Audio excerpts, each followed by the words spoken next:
Hello, Renee Flamond here. You guys, this will air on Valentine's Day, and I think you've probably caught on. I worry about people on Valentine's Day, and the Hoover attempt is something that the narcissist can really manipulate at this point if you are particularly vulnerable to it because you're sad that it's Valentine's Day and all this business. They may also not have anyone lined up particularly, for example, to be their Valentine.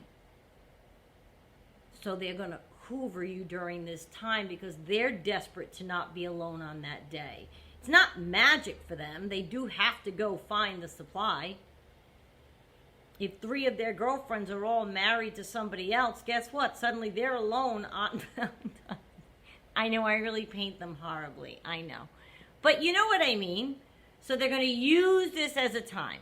I'm here to tell you, I looked back because I remembered last year at this time, I was getting hoovered for Valentine's Day. And now, a year later, I can tell you, and I made a video about it. Like, I just looked it up, like the 10th, 11th of February, I was talking about it. And I remember feeling that way. And I remember holding strong throughout Valentine's Day. My brother came to town for the weekend. The narcissist was afoot. I could tell by the messages, oh, I see your brother's here. I think if I were alone, he would have knocked on my door. So finally, my brother left the morning after Valentine's Day. And what was the first call I made? Been hoovered for 8 days, 14 days straight, or some ridiculous thing. And finally I said, what is up? 3 days of a little back and forth. And that was when I ended up singing Gladys Knight in the kitchen. It can happen that fast. Because I just calling him back and saying, what's up? And allowing there to be 3 days of whatever it is they put you through can really send you back. Because I hadn't been talking to him. So I'm here to tell you that I understand the temptation for the reach out. Because it's one thing to be going along in no contact and they're not contacting you either. That we think, we convince ourselves, I'm doing fine. I haven't wanted to call him at all. I haven't wanted to. But the trigger is when they reach out to you. We all know it. I know it. And it's to resist them, to resist reading, listening to the message. Hopefully you blocked them. Maybe you didn't. And so I could see everything coming in. So I just feel like I want to implore upon you a few things that you can keep in mind before deciding to answer and finally call back. I've likened this before to a thunderstorm. You've heard me say that. I think that they could come along like a thunderstorm and be all of this, tons of messages, tons of text messages, tons of emails, all in a row, in a row, in a row, in a row, in a row, thunderstorm, and then they go out to sea and then there's nothing. That's a confusing message. Because if you genuinely thought, and I don't care who you are, if you genuinely felt something about a person, that's not how you would handle the pursuit of them. There would be more of a consistent kind of wooing, a well thought out, executed, mature expression of your feelings towards that person, and you hopefully at one point see that they may respond in kind. But you don't bombard people this way. That's not a healthy thing to do to somebody. And then it goes back out to sea. So what does that tell you? If you don't answer, they will eventually stop. So for me to have called him that next morning was absolutely me being stuck in a trauma bond. This was a year ago. Yeah, I still had some learning to do. And I remember ringing and saying, what is it? Want me to be his Valentine. All the while, there's another girl who's his girlfriend. I don't understand what they were going through, that he was doing that, but I knew enough to not allow anything to come of it, but it was still in 3 days' time of just hanging out here and coming in, they can do damage. And so I want you to think about if their actions are showing time, consistency of action, not just their words. Like, it doesn't take anything at all. It takes zero effort to sit there and do this. I'm going to do this in case I don't finger dial anybody. Yes, you mean the world to me. I just can't imagine life without you. End. Ring. Here I am just sitting alone with that. Ring. They could be doing it while they're watching the news. It doesn't take any effort. Those are just words. But that's what a Hoover attempt can be. It can be one after the other, after the other, after the other, and then they have you convinced they miss you and they love you because they broke you down and they finally say the thing.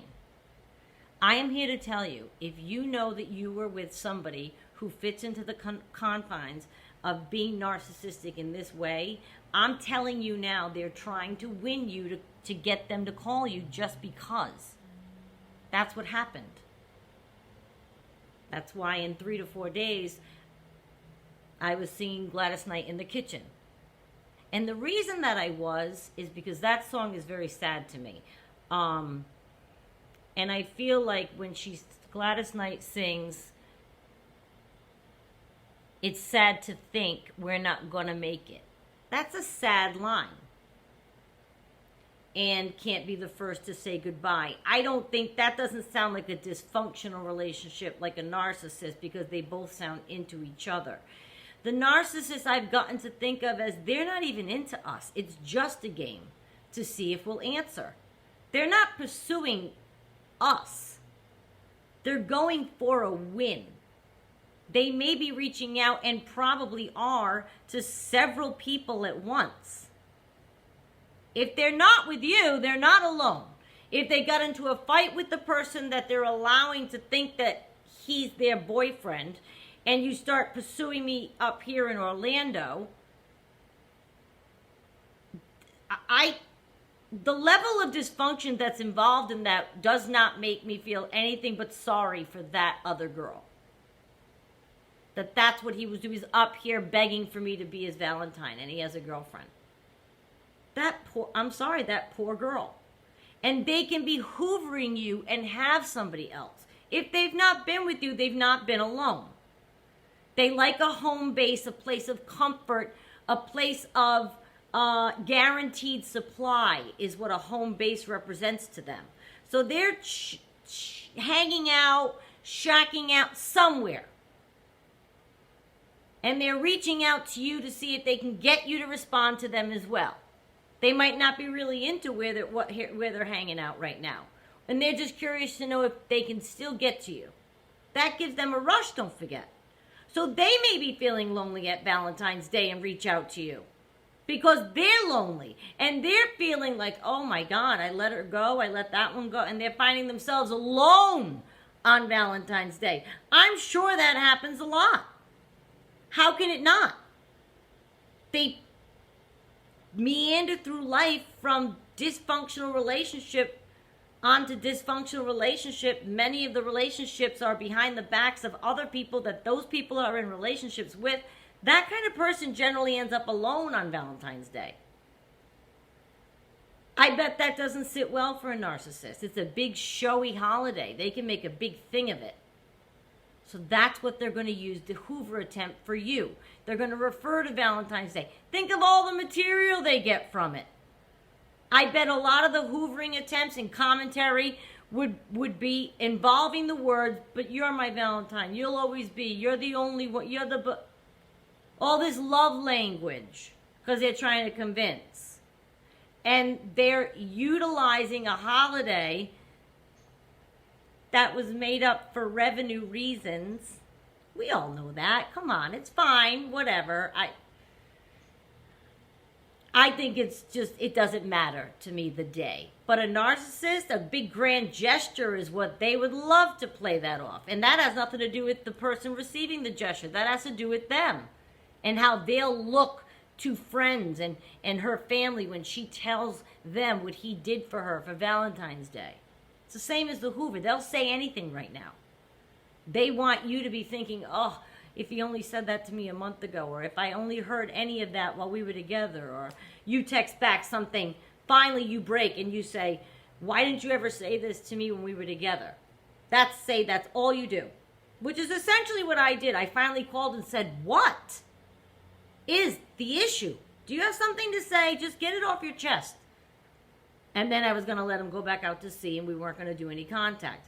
That's all it took to get them in. And you saying something like, hey, I never heard that language. Now they could come back with something charming because you've just shown them a little window. You'll say something eventually. You are getting them. You've acknowledged that you have been reading them. Something finally tipped you off to say something, and that's what they think. Now at this point, they may even retreat. That's all they wanted to know, is if they could get you to say something. And how many times have many of us been left hanging after that? They've been bugging you for 10 days straight. You say something, crickets. Crickets, you've been trying to get me for 10 days. And then nothing. Oh. I lost it more than once.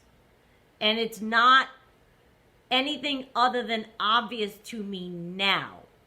But then I thought the behavior was deplorable. I'm screaming at him about his behavior. What? Now I look back and go, of course that was his behavior. Of course it was. That's who he is. Had nothing to do with me. Shouldn't even gotten upset. But of course you do. Of course you get upset. But they come at you with this Hoover and they make you think that all is going to be better. And I'm so sorry. They'll say everything. I'm going to marry you. I'm sorry. Swear on their lives they're going to change. All the stuff that you've been wanting them to say. If you give them a glimmer and then they leave you alone, that can sting. That's the stuff that'll make you sing Gladys Knight in the Kitchen. If you never answer and they fade away, that doesn't sting. You will not be singing Gladys Knight in the Kitchen because you will not feel any different than the week before that you were holding steady, or the week that you're holding steady now. Eventually that storm will go out to sea and you will not hear from them the same as it would if you were conversing with them. That storm's going back out to sea anyway. They're drifters. But if you respond and there's any kind of dalliance, any kind of anything, and then they go back out to sea, and then it's the way it can be when that happens, and it's heartache and all this, now you're going to be sad. It's a surefire way to end up sad if you answer the Hoover. And I will say that. And it is not a surefire way that you're going to heal immediately if you don't answer the Hoover, but you won't have any new, hurtful, painful material to process. Every time he was with me and I allowed that, I had a whole bunch more hurtful material to process. I'm not done processing January's or December's or last November's, and here I'm getting new material because I answered a Hoover the day after Valentine's Day. And I felt bad for him. I ended up feeling bad. He reeled me in. I'm alone on Valentine's Day. I'd rather be alone than be with anybody. I'm sure what happened was he was in town because he got into a fight with his girlfriend, said, I'm leaving, came up here, he bunked with whomever, and he was alone because he doesn't have any supply in Orlando. If I said yes, it would have just been a weekend visit, and back he would have gone. Which is what he did. Instead, I didn't allow, we had some crossover. I didn't allow him in, and yes, I'll be your Valentine, but I did answer it the next morning, and it allowed just enough to make me have hurt feelings again. Their list is so long with the infractions that the time and action they would have to put in to make up for the deficit that they already have going in already, they're starting here. Don't just accept one night of 100 calls in a row, 1 month of 100 calls daily. Because that could become just like a thing. I'm going to win this video game, and they might just sit there with the button and saying things every chance they could get. It's not hard. It takes zero effort. But are they present? Are they loyal? Are they consistently showing you that they're there for you? Do they respect you, hold you up, revere you? None of this sounds like anything that the narcissist is capable of doing except for themselves. I don't say that funny, I mean that. We're not on their mind when they're going through the relationship. And we're not on their mind when they're trying to Hoover us. It's about the win for them. They're thinking of themselves again. I just want to save you the time. I really want to save you the time. So if that happens over the holiday, just give these things some thought, okay?